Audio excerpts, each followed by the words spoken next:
Hey there! I'm so happy to see you here. My name is Clémence, but let's keep it casual. You can just call me Clem. Today, we're going to spend the whole day together exploring 10, okay, maybe a few more amazing spots in Paris that you really shouldn't miss. And if you haven't seen them yet, or if a trip to Paris isn't exactly on the table right now, I get it. Money doesn't grow on croissant. Don't worry, I've got you. I'm taking you with me, virtually. So grab a coffee, sit back, and let's go on a little Parisian adventure together. Whoa, have you seen those crazy special effects? Mind blown! So first stop, Montmartre. Where else would we begin, right? I choose to start the video here because, honestly, it's one of my favorite places, and I just had to show it to you. At night, it's magical. The lights, the buzz, the crowd, and during the day you've got tap dancers, still the crowd. Yeah, always. And in the early morning, like today at 7 a.m., it's quiet, peaceful, the streets are empty, it's pure bliss. Whenever I come here, I feel like I'm stepping back in the time, like old school Paris, but with, let's be honest, way more souvenir shops, like very big crap shops you shouldn't buy in it. Before we dive into the tour, let me quickly tell you a bit about the history of this neighborhood. Don't worry, it won't be a boring lecture, just a tiny dose of history to impress your friend later. It's kind of wild to think that 165 years ago, yep, I checked, very precise, this place and most of Paris really was just filled. And then came Baron Haussmann, the guy behind all those fancy Parisian buildings with 3-meter high ceilings and apartments so big you can literally get lost in them. Don't worry, I'll show you what they look like after. It's a whole vibe. Anyway, when Haussmann decided to redesign Paris into this big, luxurious capital, he basically told the poor people, alright, time to move out of the city center. And they never really got invited back. So, the working class Parisian had to find somewhere to go. And guess what they found? Yep, it's Montmartre. Fun and slightly terrifying fact. One of the most feared gangs in Paris back then, the Apache, lived here. But despite the poverty, a real community was born, and you can still feel it today. Even though Montmartre has this special sound, you see painters, actors, singers, dancers, all kinds of artists bringing the streets to life. Montmartre is the kind of place that sings Aznavour, Edith Piaf, Dalida. You know what I mean? You just don't visit Montmartre. It serenades you. Now I'm taking you down the hill to Pigalle. Pigalle is where you eat, you dance, and you stay out way too late. At 6 a.m. you can still find a bar open, or, the kind of bar you don't want to be in. It's a land of neon signs, sexy promises that rarely deliver, and a nightlife that's seen it all. Back in the 1970s, after the sexual revolution, this place was booming. They say the girls were very, very well dressed and even better at business. Pigalle has always been a mix. Gangsters, drugs, the Moulin Rouge and the dark side of Paris, in a way. Once home to the Museum of Eroticism and legendary cabarets, which by the way are no daycares. Yep, welcome to modern Pigalle. But hey, it's not all sleaze and nostalgia. Pigalle is also a paradise for music lovers. You find amazing concert venues like La Cigale or La Boule Noire, and some seriously cool music shops with vintage guitars and synths you want to spend your rent on, like me. There are still few sex shops around, but let's be honest, the vibe is not what it used to be. Pigalle is changing, but it still has that gritty, wide energy if you know where to look. Now I'm taking you to Rue des Martyrs, right next to Pigalle and about a 20-minute walk from Montmartre. It's one of my absolute favorite streets in Paris. I'll skip the history lesson for now, but just know this. It's a charming, bustling street full of shops, cafés, bakeries, and beauty. Simple, everyday beauty. What I love most is coming here to eat with friends or just walking alone, grabbing a coffee and soaking it all in. It's pure happiness. It's simple, but honestly, it's just true love. I really think Paris had this special way of making you slow down, even if a lot of people are in a rush. It's a city that invites you to pause, to breathe, and just to look. Rue des Martyrs is a perfect example of that. I skipped the full history lesson, but I can't resist sharing a little anecdote. You know me. So, a long time ago, this street was actually named after Saint-Denis, the first bishop of Paris. Legend has it, and yes, it's wild, that after he was beheaded up on Montmartre, he picked up his own head, yes, and walked down what is now Rue des Martyrs, preaching the whole way, like ultimate drama.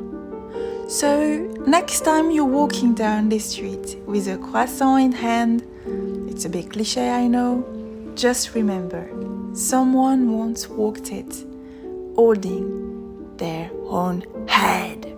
And of course, it's 100% true. Just at the bottom of Rue des Martyrs, you find a lovely church called Notre-Dame-de-Lorette. It's not as famous as Notre-Dame or Sacré-Cœur, but that's what makes it special. It's calm, elegant, and full of charm. She actually looks more like a Roman temple than a typical Parisian church. Inside, it's full of beautiful frescoes, golden light, and a peaceful atmosphere that makes you want to whisper, even if no one else is around.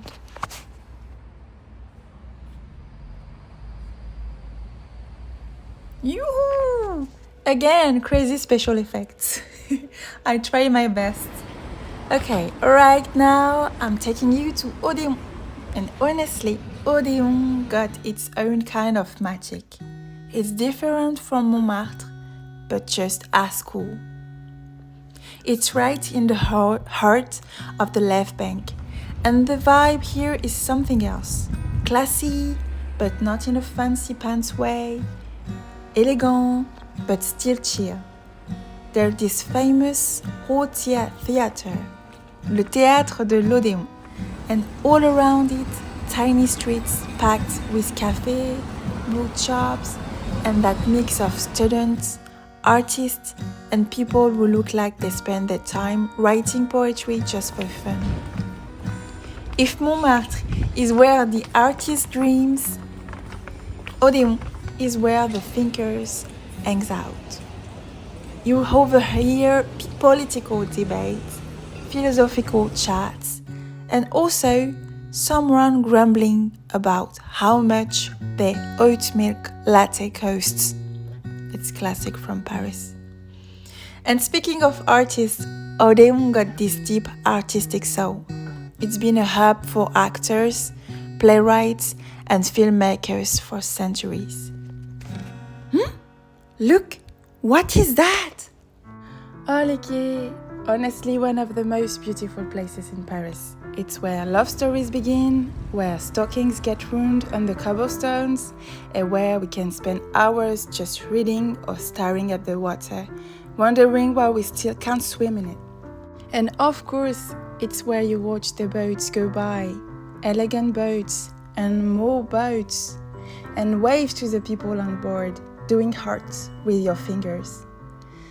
But the Seine didn't always have these poetic vibes.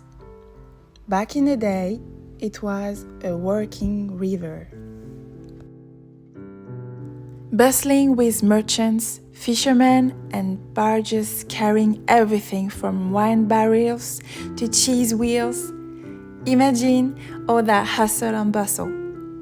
Today, the quais have transformed into this perfect place to stroll, picnic, or just sit and watch the Seine flow by while you pretend you're in a French movie, baguette optional.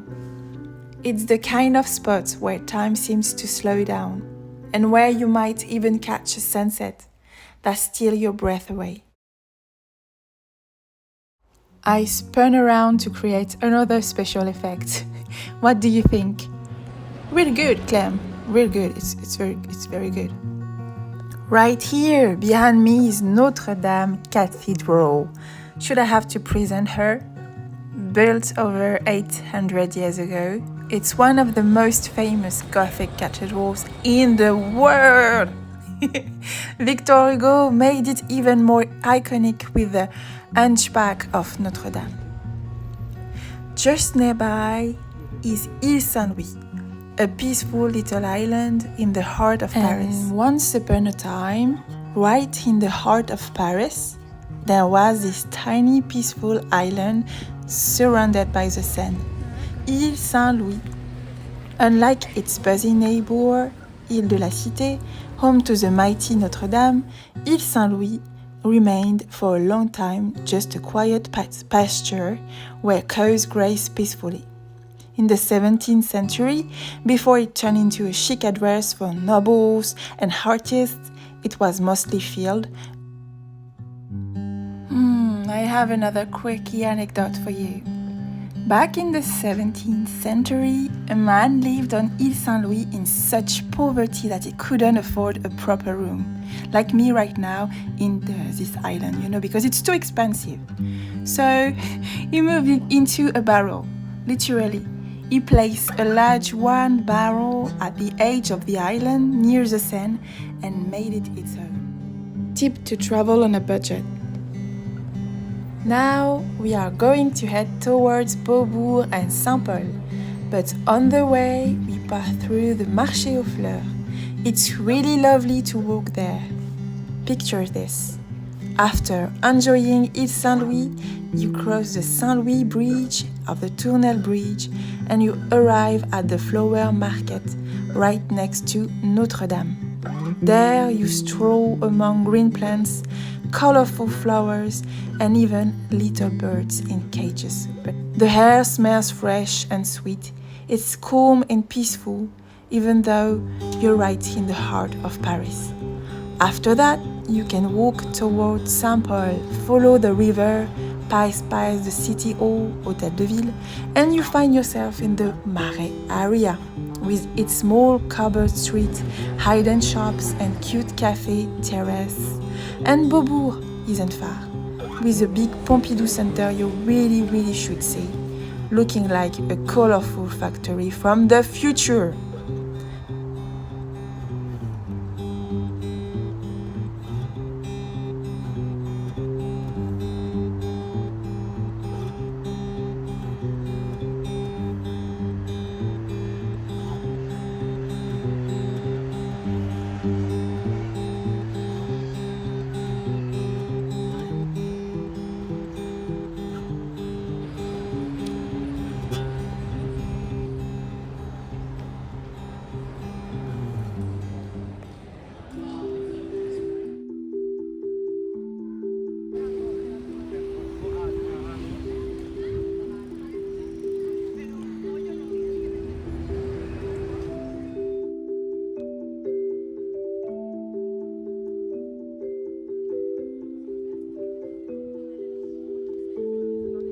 I'm super hungry right now, so we're heading to Rue Sainte-Anne to get something to eat.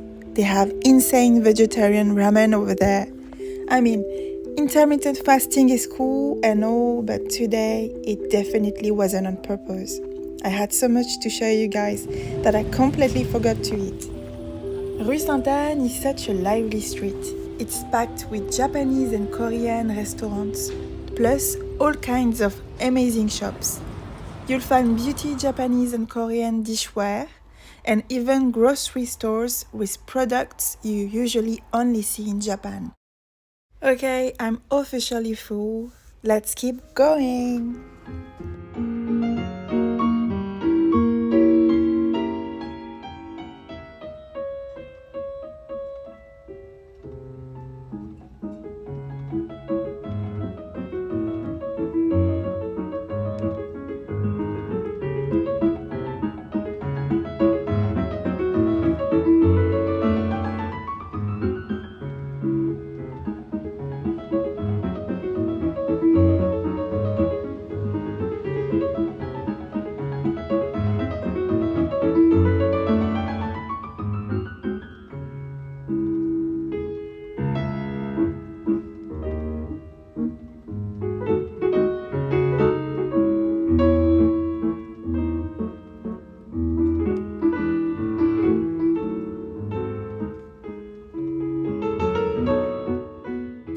Was a pretty long walk, but hey, Paris is definitely a city you can explore on foot.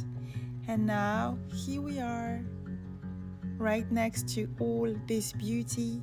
Yes, I'm talking about the Eiffel Tower. You find the Sewer Museum. And fun fact, this museum is actually super interesting, like surprisingly cool. And true story, I once had a date here when I was a teenager. And they say Parisians are romantic. So here we are, the Eiffel Tower. Probably the most obvious place in Paris, but hey, it's a classic for a reason. Up there, it's magic. Down here, well, there's a bit of everything, you know? Souvenir sellers, noisy crowds, and the slight smells of steel pea. Yeah, you didn't ask for. Still, you can't help but look up. That's the thing with Paris. It's a city you watch with your head tilted back. The rooftop, the domes, the towers, it's all above you. The Eiffel Tower was built in 1889 just for a warfare. It wasn't even supposed to stay. People called it ugly. And now she's the queen of the skyline. Go figure. Across the river, that's the Trocadero. Big steps, fountains, and probably the best view you get on the tower. Also, the place where half the internet comes to take their holding the tip photo. Guilty. Oh wow, what a lovely day I've had. Honestly, if I had to do it all over again, I totally would, no hesitation. Thank you so much for taking the time to watch. Really, it means a lot for me. And I hope my French accent and the lack of stabilizer didn't make you too seasick. If you've got suggestions for places you'd like to see or just want to chat about Paris, I'd love to hear from you. So now, it's the end of the day and it's time to say à bientôt. Bisous bisous. Bisous bisous.